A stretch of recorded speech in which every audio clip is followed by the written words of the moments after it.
go from there. So I'm gonna share my screen and we'll get going.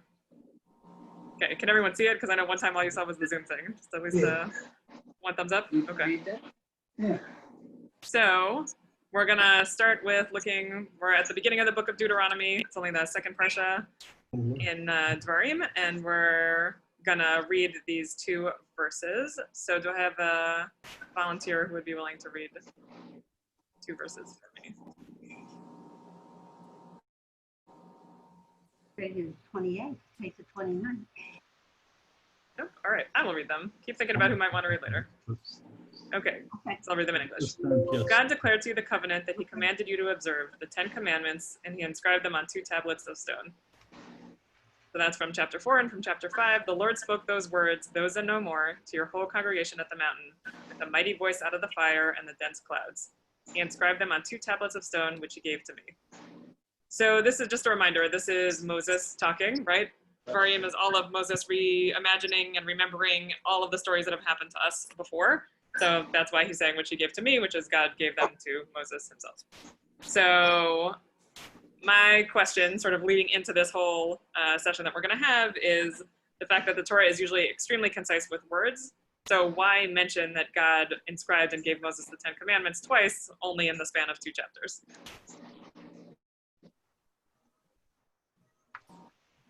Anyone has a thought? Feel free to share. My interest over, so this is I see a lot of baffled faces. No. This is fine. No. And do you have something you want to share? Oh, I see Deborah. Go ahead, Deborah.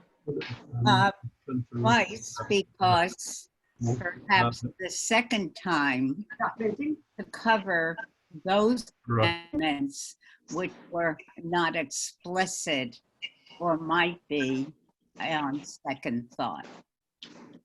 Right. Right. So what events do you think might have been in the second one that he excluded in the first one? Well, whenever a situation occurs, there are intervening variables, and also they're not all the same, so it's different. So it covers the things that aren't immediately obvious. Yeah, I like that. So we're thinking about when we remember things and right when they come up again, that sometimes things that are not so obvious, they come up again the second time. Is that what you're saying? Did I capture that?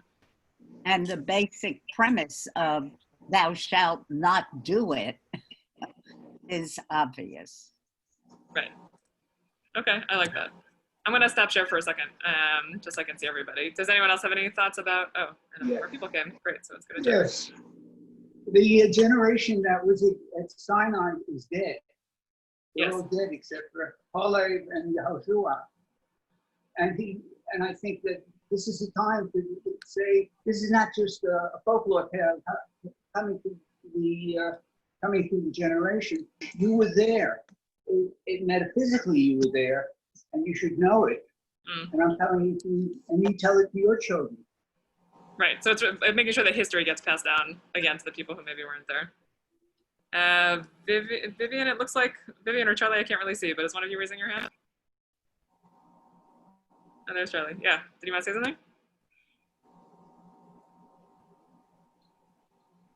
No? Okay. Great. And Arthur, go ahead.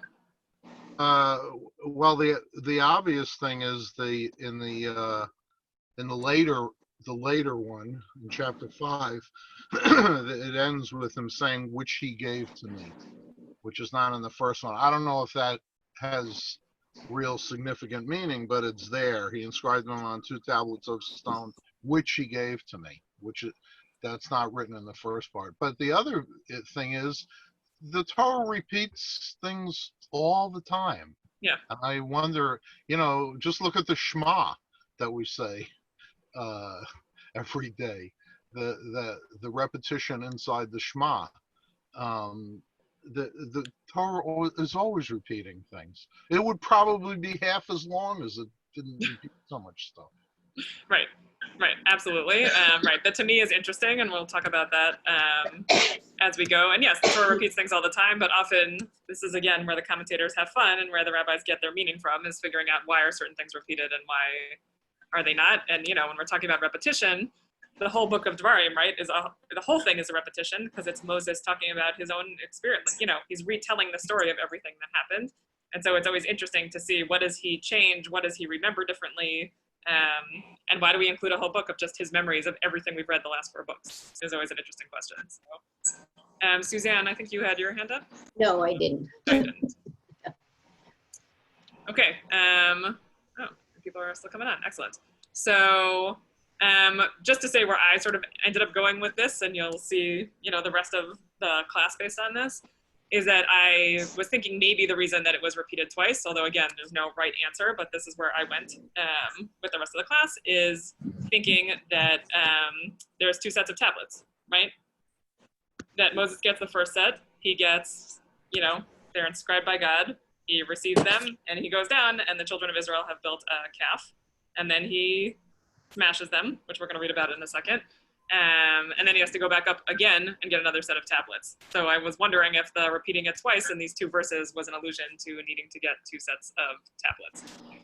So that's where I went with the rest of the class. You'll see that was my interpretation of it.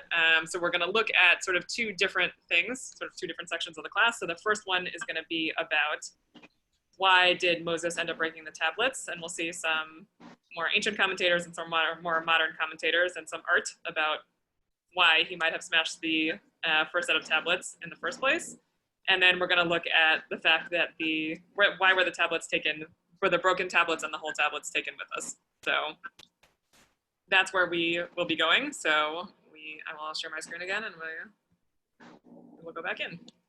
So we're going to start with hearkening back to Exodus for a second. And again, this is only the one verse of it. There's the whole story around it, but of Moses breaking the tablets. And we're going to look to see why, sort of in the plain reading of the text of just reading this, you think he might have broken them, and then sort of based on the Midrash and a few other commentators, what they think about why he broke the tablets the first time.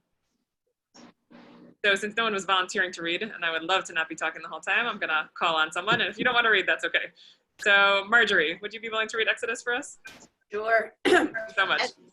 Okay. As soon as Moses came near the camp and saw the calf and the dancing, he became enraged, and he hurled the tablets from his hands and shattered them at the foot of the mountain.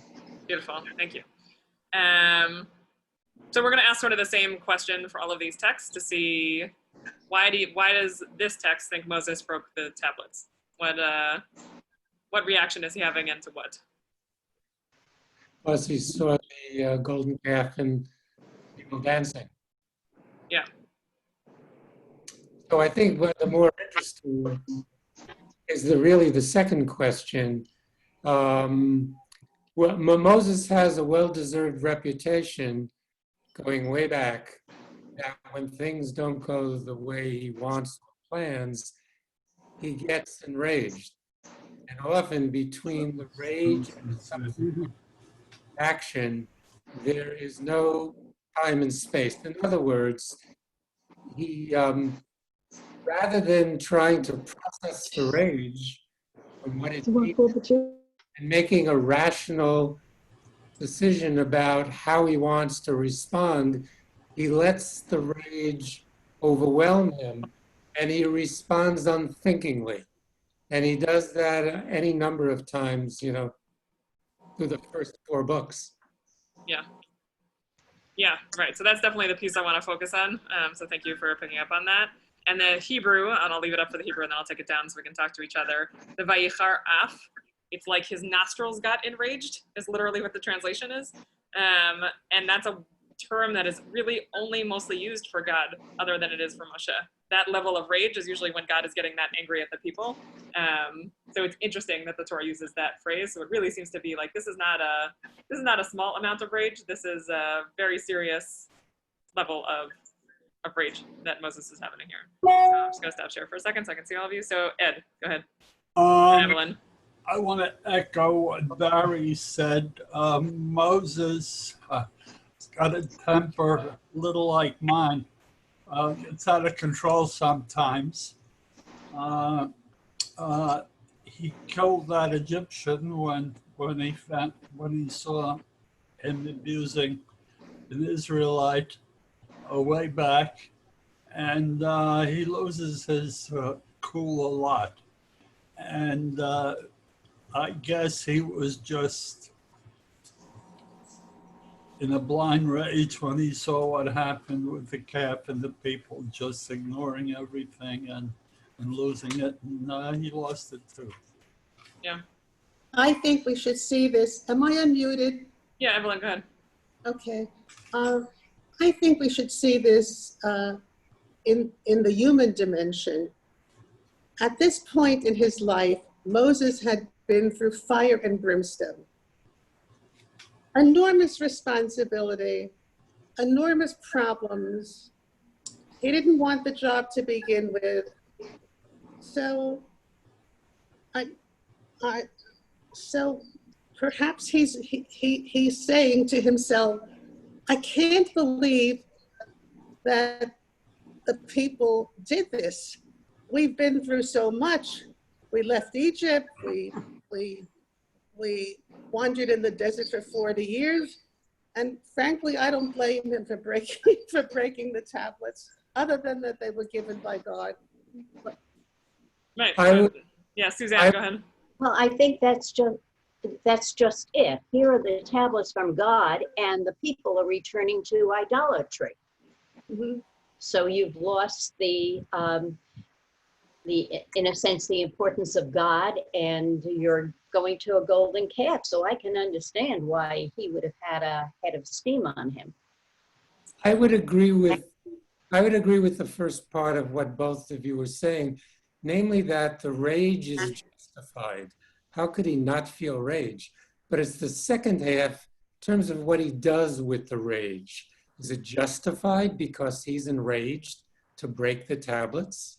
That I think is a second, that I think is a different question than whether or not he's justified in his feelings. Is he justified in his action? I think that I think is more pivotal.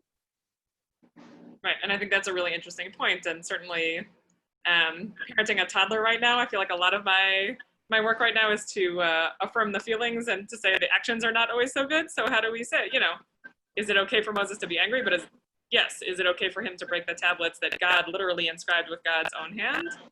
Right, is a different question. And I think it goes to my sort of thesis and larger question with all of this is when chaos happens, when things happen that we don't want, how do we react to them? And how do we try to move forward? So at least it seems to me, based on the Exodus text, Moses reacts understandably, absolutely, but he doesn't really figure out how to move forward. He's really in that one moment of rage and can't really look past that to say like, well, if I gave the tablets to the people, maybe they'd leave the golden calf alone. I really was gone for a long time. Like he can't do any of that rational thinking or sort of the thinking moving forward. He's really just in that one moment of deep, deep upset. So I'm gonna share a midrash. What's coming? Go back to sharing my screen and show you a midrash that I thought had some interesting takes on this. So I'm gonna call on someone to read. Since I did Marjorie, since we have so many Marges and Marjories on, would you be willing to read? You just gotta unmute yourself. Got it. Okay. Moses took the tablets and went down and was overjoyed. But when he saw that they disgraced themselves with the golden calf, he said to himself, how can I give them these tablets? I will be binding them in serious commandments and causing them to deserve death from above. For it's written on the tablets, you shall have no other gods before me. So he started to go back up. The 70 elders saw him and ran after him. He was holding on to one end of the tablets and they grabbed onto the other end. But Moses' strength was greater than all of theirs, as it says, and for all the awesome power that Moses displayed before all of Israel, he looked and saw that the writing was flying off them. And he said, how can I give these tablets to Israel? But there is nothing on them. So instead, I will take a hold of them and smash them. As it says, I grabbed the 2 tablets, I cast them out of my 2 hands, and I broke them. Beautiful, thank you, Marge. So there's a lot to unpack in here, and I think there could be multiple reasons. So just for what strikes you first, what are the reasons that this midrash gives about why Moses broke the tablets, and how are they different than what we saw above in Exodus? Well, he's saying that the tablets had commandments on them, and if the people did not obey those commandments, there'd be very serious consequences to them.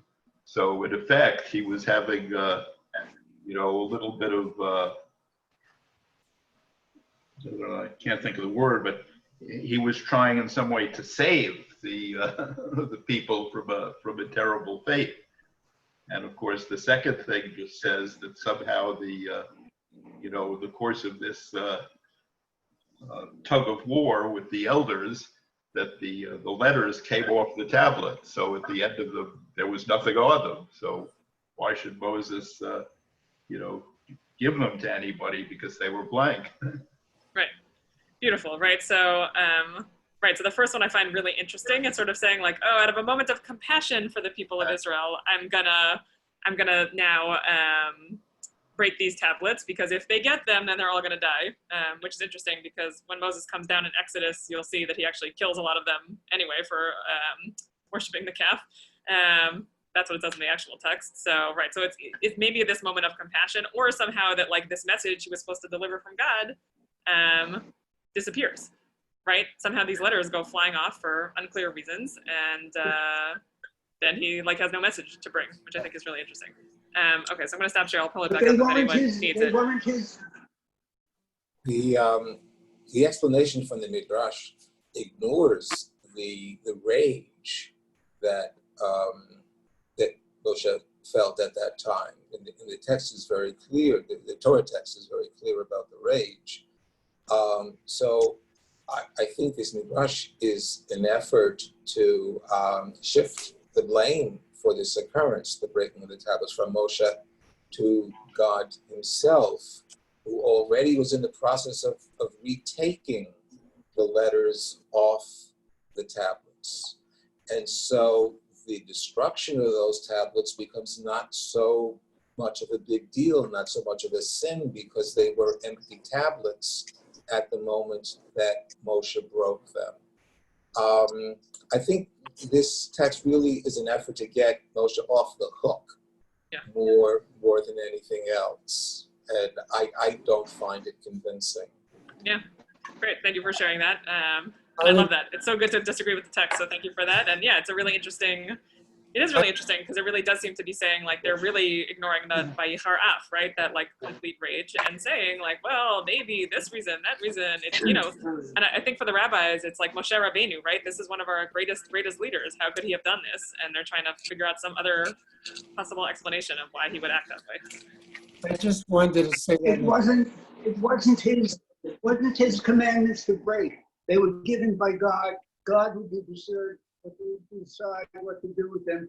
Moses is not greater than God, and this is what he got into because he was angry and he didn't obey the law, as it were, and defer to God. Yeah, right, absolutely. And I think that's part of the problem, right? Like his rage is understandable, but breaking the tablets that God gave you, that you were on the mountain to get for 40 days, right, it's a really serious act. Barry, go ahead.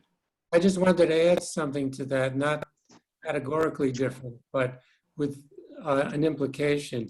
This seems to me, a straightforward apologetic about getting, as Joe said, Moses off the hook. And the question is, why would the rabbis want to do that?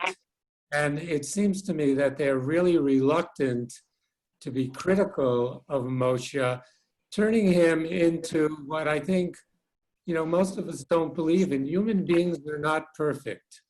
And it's, he was a rageful God. And I think that's something, we need, a guy rather, that's something we need to kind of embrace. And an apologetic kind of statement really, I don't think it serves any purpose, really. Okay, interesting. So thinking of all of those thoughts, and that not everyone really liked that interpretation so much, I would love to show you a little piece by Rabbi Harold Kushner, who writes about this midrash, and he thought I took it in a very interesting direction. So I'd love to hear your thoughts. So I will share my screen for that. So this is a section of a little of an article that he wrote. So I give you the citation on the bottom in case anyone wants to look it up. And let's see who I can call on to read who hasn't said anything yet. Sheila, would you like to read?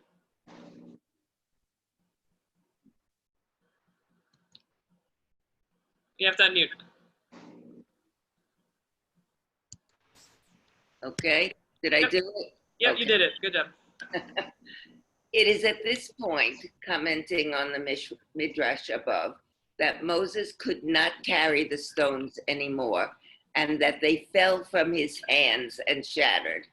The Midrash is about how a sense of purpose in a person's life is crucial for their resiliency. When there is purpose to what you are doing, you can do things which are too hard for you.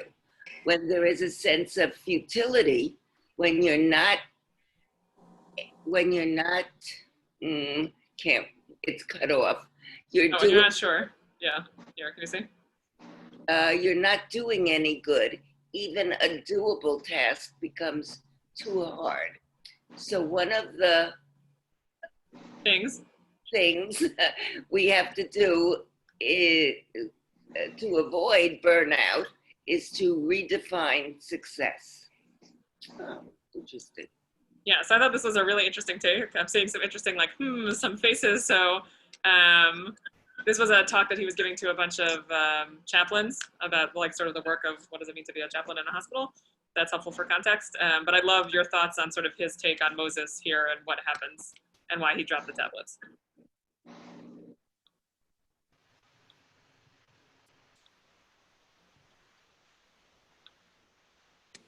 So he's saying that the rage that he had didn't drop the stones. They just fell from his hands and shattered.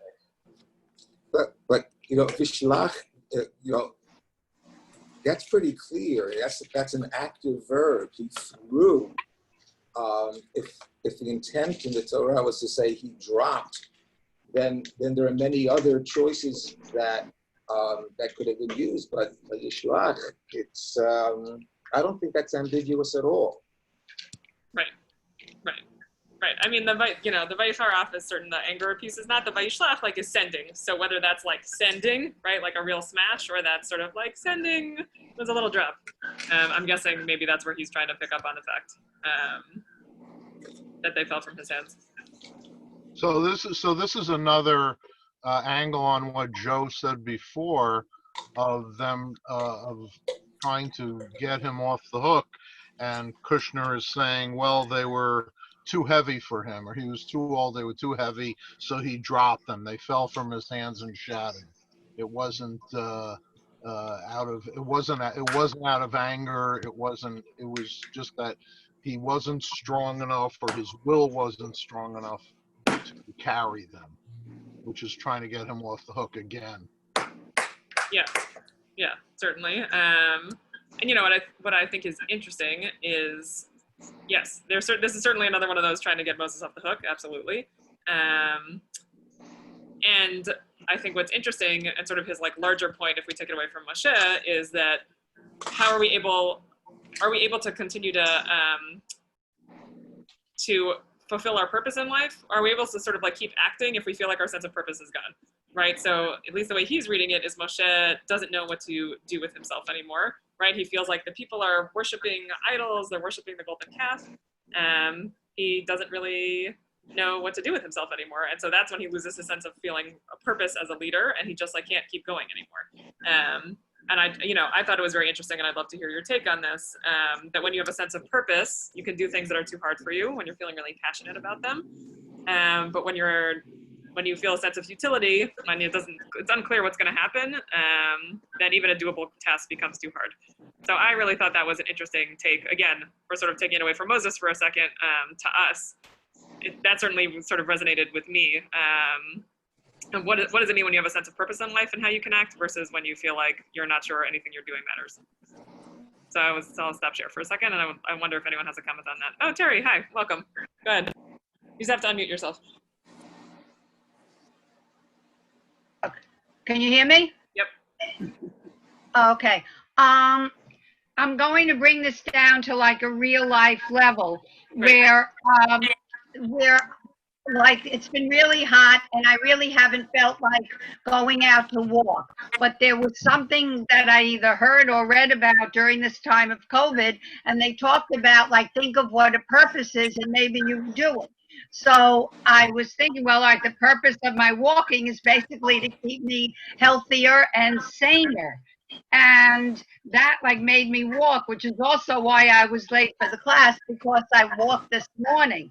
But the idea of the purpose, and I think that, and resilience, probably a lot of the people who survive, you know, in the Holocaust or bad things, it's because they think of a greater purpose that's bigger than them or something that could be in their future, and that would keep them going.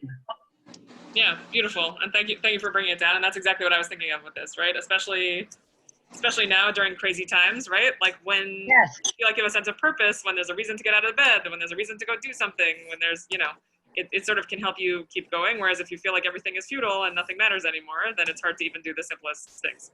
And your class that you and Rabbi Katz offer gives us a purpose. So Thank it's you. really very important. Thank you. I'm glad to hear that. All right, Deborah, go ahead. I saw your hand. I agree with what is being said, but I think some of the excuses are contrary to human reaction. He was infuriated. He saw them not only building that they built the calf, they were dancing and celebrating. So I don't think he took time out to think about compassion for people. I think that's the rabbinic way of justifying.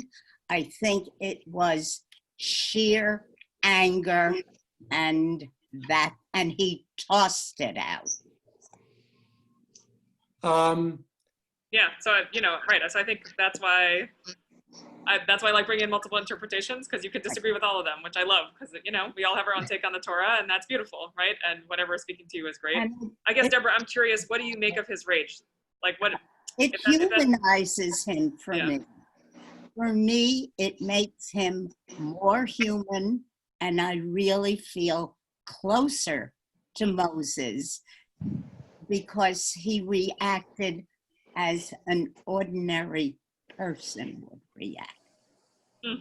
I love that, and that we can feel, that's such a beautiful thing to say. If he had the role that God gave him and he incorporated it with so much love and devotion, and here is the epitome of what they're doing, he was infuriated. Yeah. And I love that, because I think it's such a powerful statement to say, when someone's enraged, I feel even closer to them, because it makes them so human. That's a beautiful thing, because it's often very hard to see people who are so angry, right, to keep humanizing them and to love them, right? We've like probably all had that experience, and I think it's such a beautiful thing to say that you feel even closer to Moses because he's acting so human and with so much rage that it's natural. It's a beautiful thing. So thank you for sharing that. This is very similar to what is said about King David. King David is so beloved by the by Am Yisrael, not because he was perfect. He was so far from perfect. We have Bathsheba, we have other incidences. He was in many ways the epitome of imperfection. So why does Am Yisrael love David HaMelech so much? It's precisely because he was human. In the same way, I don't know who was speaking before, in the same way that that person mentioned. She said that she likes Moses even more because he was so human. So it's the same. We relate to biblical heroes who don't have to be perfect. As a matter of fact, perfection works against them. we relate and we love them, and we try to emulate them precisely because they are imperfect. I want to go back to something I said before, because I think the distinction is critical. Yes, it humanizes him, but so to feel the rage is fine.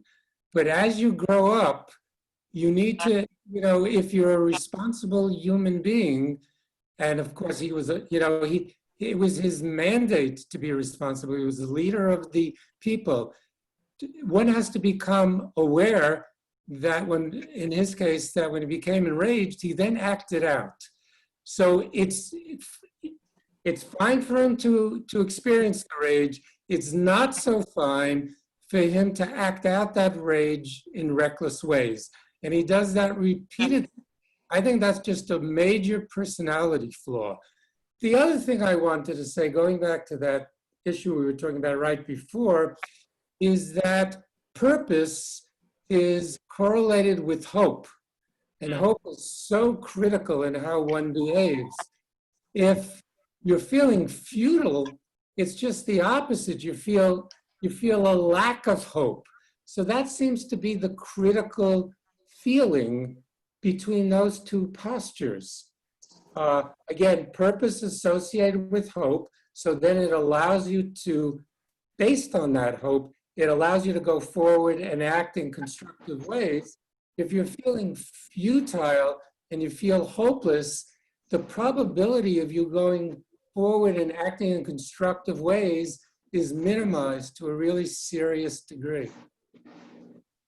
I love that, right? And how important hope is always, and certainly for a sense of purpose. And again, just to bring it to our world right now, how important it is to be hopeful, to retain hope, even in crazy situations, just really helps you move through things that are incredibly difficult and painful. Right, and so like Howard Kushner might be saying, right, if he had no sense of purpose, maybe Moses had lost all sense of hope. Feeling like, I just went up and I had this most beautiful, spiritual, mystical experience with God, and I'm coming back down, and this is what you people are doing. Like, I have no hope for you anymore. Like, we've been through too much. I thought this was the time we were finally going to get it, and I can't anymore. Right, so really, I love that. I think it shows how critical hope is. So just to make sure we're going to keep going, I want to go on to the Rabbi Naomi Kalish text. She's the new head of chaplaincy at JTS. I'm going to share the screen. And I'm going to call on Howard. Would you mind reading for us? Where are we? We are at number 6. You see on the screen? Moses experienced moral distress, a concept originally developed within the nursing profession. Moral distress occurs when one knows the right thing to do, but institutional constraints make it nearly impossible to pursue the right course of action. Andrew James Gampton. You don't have to read the citation. It's okay. All right. Moses' distress was also vocational. When he had learned about how to lead people, what to teach them, and how to help better their lives no longer seemed true or even possible. Moses needed to break and replace not only literal stones of the tablets, but also his own sense of purpose as a leader. And just to say, sorry to interrupt you, all the highlights are mine, but sort of what I wanted you to focus on. So go ahead. The Torah teaches that Moses is ascending the mountain a second time, whereas the first tablets were prepared before his arrival. In fact, created by God before the creation of the world, according to the Midrash. The second tablets required Moses' involvement in that creation. He carved the stones and wrote the words. In order to reconstruct a sense of purpose, Moses needed to be able and willing to start again and conduct himself differently. Shabbos Nachamu provides the comfort in part by reminding us of the flexibility of the human spirit to experience real healing and transformation in new ways. The point, I think, is... Wait, so wait, before, 1 second, Howard, I just want to give some background. So this weekend is Shabbat Nachamu, just wanted to explain, which is one of the Shabbatot of comfort leading up to the holidays. Oh, very nice. So you know. Yeah. So the Haftorah starts with Nachamu, Nachamu Ami, comfort, comfort to my people. And this is the week that we are reading this parsha, so that's where she's coming from, that is reminding us about human spirit and healing and transformation. So just wanted to put that in. So now, Howard, you can make your comment. I just want to point out that Moses has a temper that he can't control. When he killed the Egyptian who was hitting the Jew back in Egypt, he's always getting angry, and it's not his place to be angry. He's a conduit for the for God's what God poses to do. So for and he just his temper just gets in the way. They weren't his aseret dibros to break. He didn't make them. He merely was a conduit to bring them down. Yep, absolutely. And just to, sort of look at this piece by Naomi Kalish, the part that I thought was interesting is what does it mean to need to not literally just break the stone, but to break your own sense of purpose and to have to rebuild from there? And what does it mean to be willing to break something in order to figure out how to start it again? So I was wondering if anyone has any comments on that, either for Moses or for yourselves. When there was a time you might have had to break something in order to start again. I'm going to stop share for a second so I can see all of you.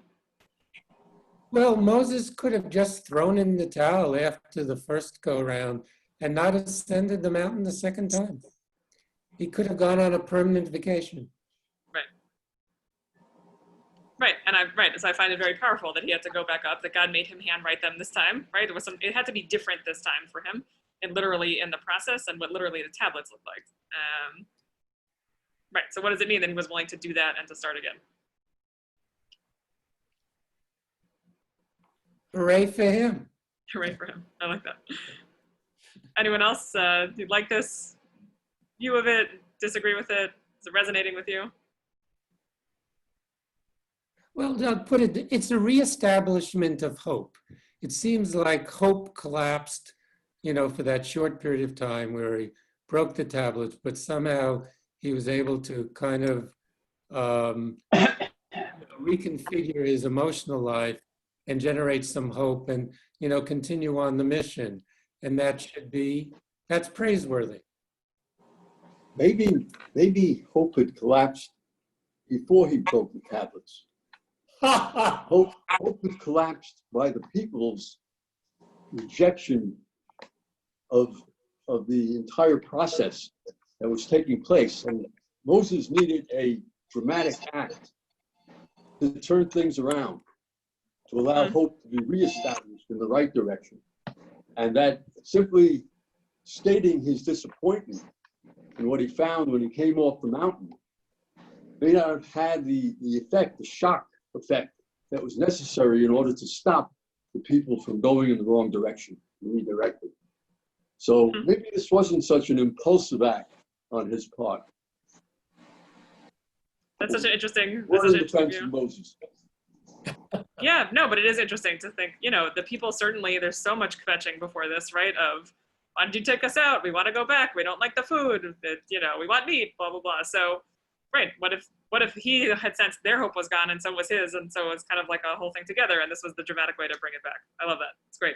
All right, Marjorie, and then we're going to move on to the next text. Well, the fact that the second time he was the one who was actually writing the tablets establishes a sense of ownership. And when you have a sense of ownership of something, then your purpose in implementing it becomes even stronger.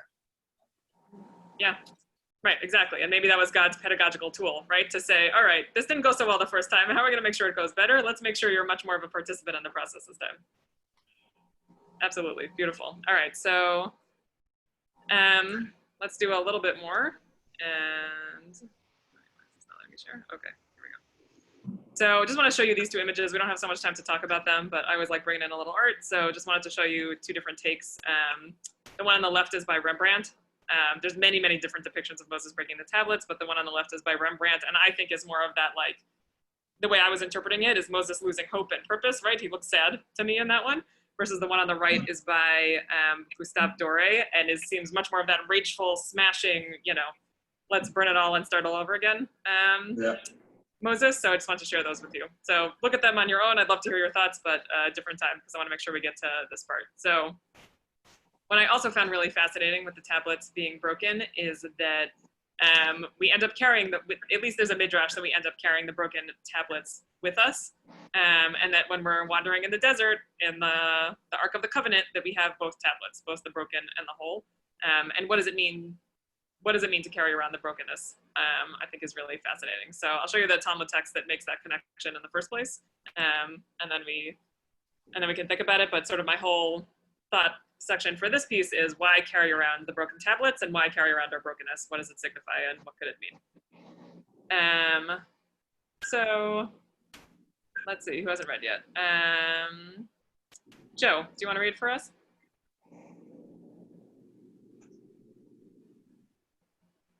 Sure.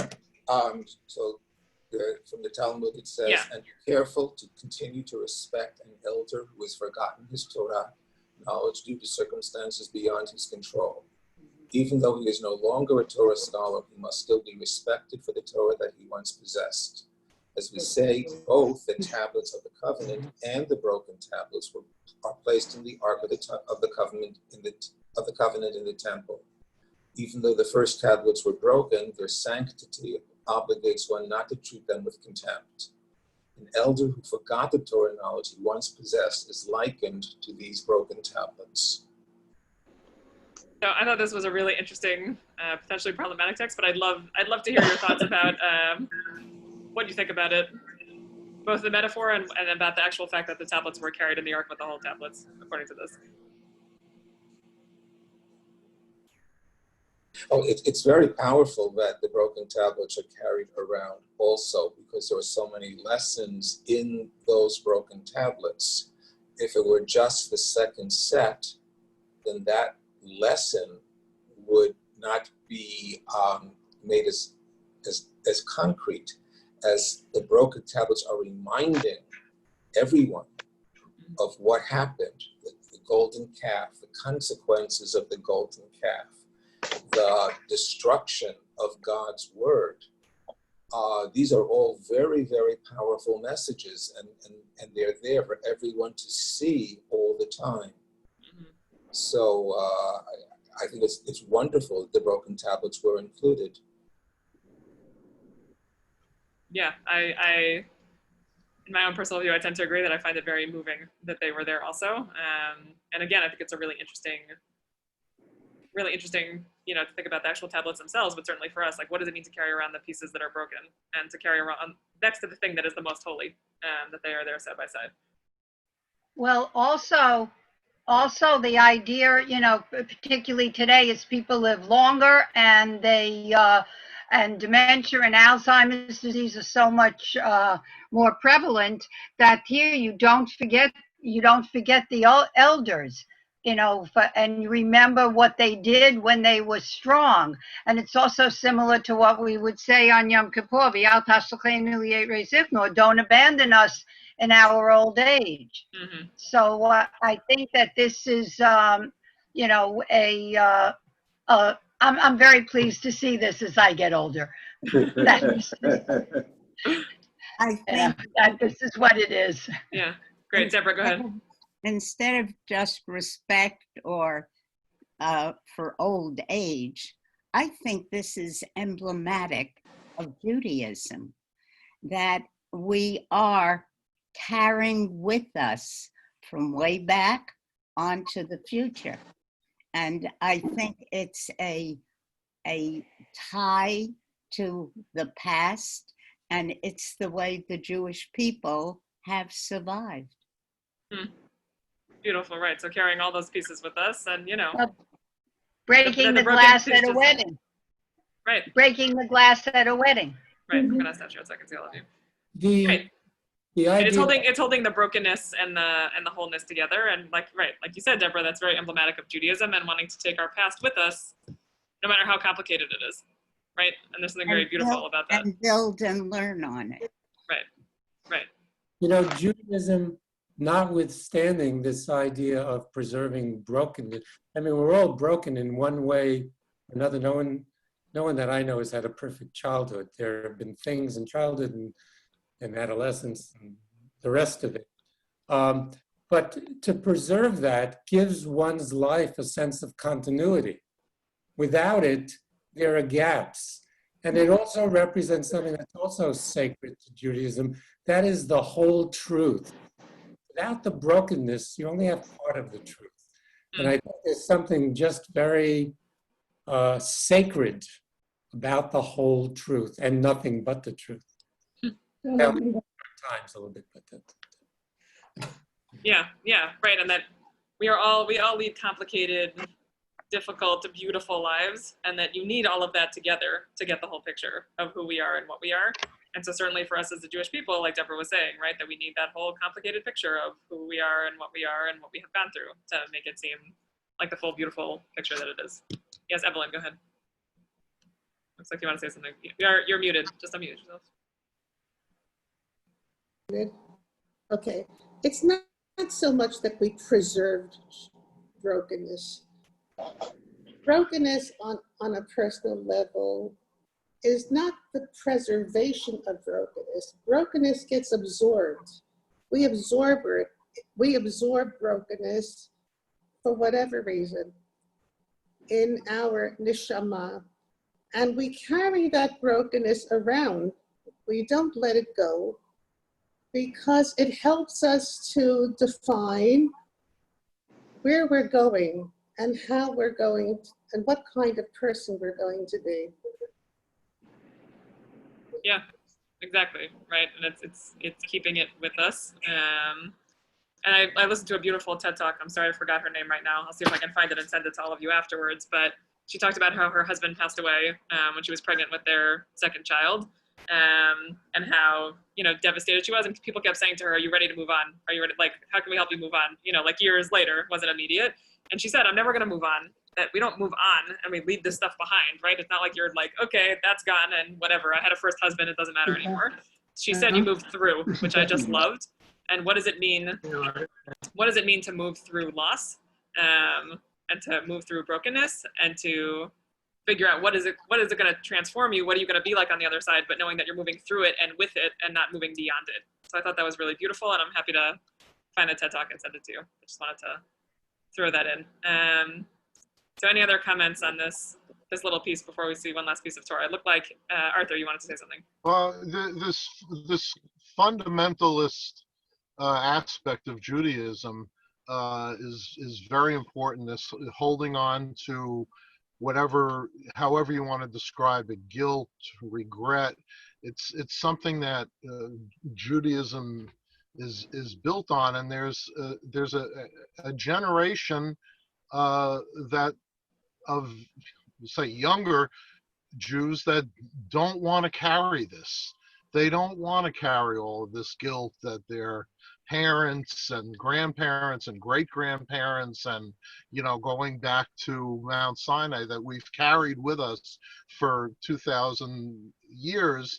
They don't want to carry that anymore. They want to be free of all of that guilt and repression and angst that fundamentalist Judaism carries with it, and I'm constantly feeling the tug of war between those aspects. Very sensitive to it.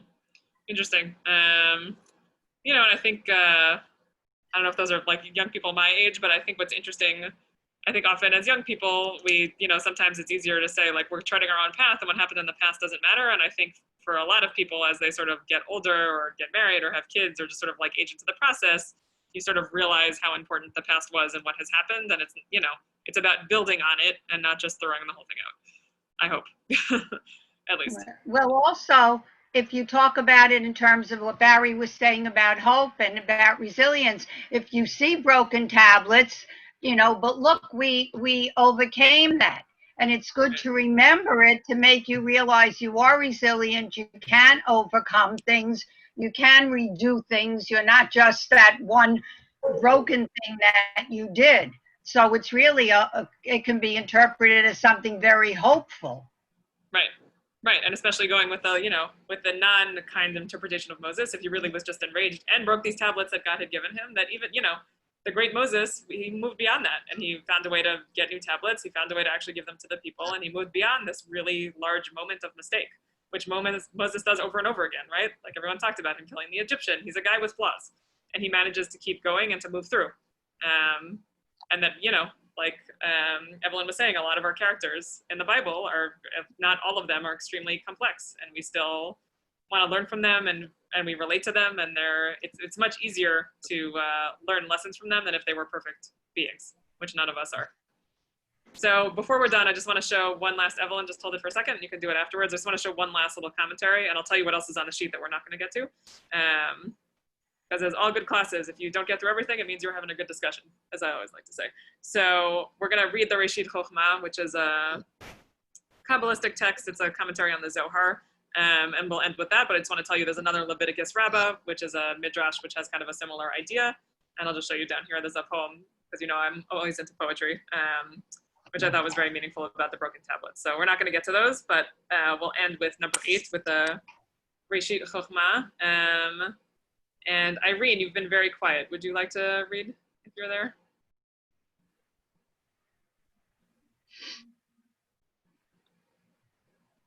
Did they leave? Okay. So Evelyn, since you had a comment anyway, do you want to read and then you can make your comment? You have to unmute. Okay. The Zohar teaches that the human heart is an ark, and it is known that in the ark were stored both the tablets and the broken tablets. Similarly, a person's heart must be full of Torah, and similarly, a person's heart must be broken, must be a broken heart, a beaten heart, so that it can serve as a home for the Shekhinah. For the Shekhinah, divine presence, only dwells within broken vessels, which are the poor, whose heart is broken, whose heart is a broken and lowly heart. Thank you. So I know you had a comment before, Evelyn, so if you want to say that and say anything about this, you can get the first shot. No, not specifically about that. So I will let people comment on this before I just have one other thing that I wanted to bring up that's important. Deborah, I see your hand up, I think. You just have to unmute yourself.